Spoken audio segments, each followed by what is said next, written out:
এ আজব এক মরিচিকা নানু ভাই। ব্রেইন শুধু ছোটখাটো কারণ খুঁজতে থাকে একটু ডোপামিন রিলিজ করার জন্য।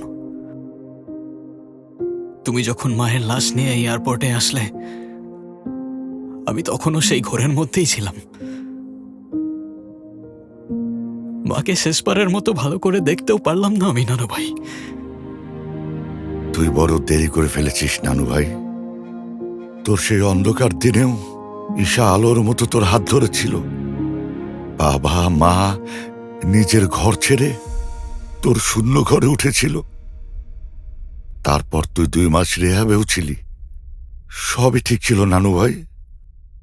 তারপরেও কেন নানু ভাই? মায়ের কথা খুব মনে পড়ে যে নানু ভাই। তখন আর নিজের ইমোশনগুলোকে কন্ট্রোল করতে পারি না আমি।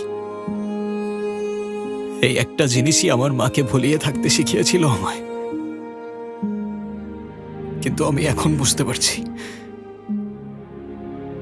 আমি আমার মাকে আর ভুলে থাকতে চাই না নানু ভাই। মায়ের স্মৃতিগুলোকে ঘিরেই বেঁচে থাকতে চাই আমি।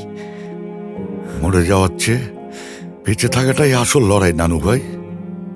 আজ যদি তোর মা বেঁচে থাকতেন, তোর এই অবস্থা দেখে উনি সহ্য করতে পারতেন না।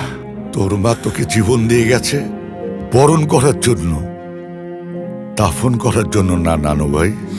শোন, তোর নসিবে এখনো তোর হাতের মুঠোয়। ঈশা তোকে ঘৃণা করে না, ঘৃণা করে তোর এই অবস্থাকে। তোরা ঠিক থাকলে এসব কাগজ কিছুই না। এসব সাইডে রেখে ঈশার সামনে গিয়ে দাঁড়া, দাঁড়িয়ে বল, আমি তোমাকে ফিরিয়ে নিতে সবকিছু করতে রাজি। দেখবি মেয়েদের ভালোবাসার কাছে হিমালয় মাথা নত করে। এ তো সামান্য অভিমান। যা নানু ভাই, নিজের অস্তিত্বকে ফিরে নিয়ে আয়।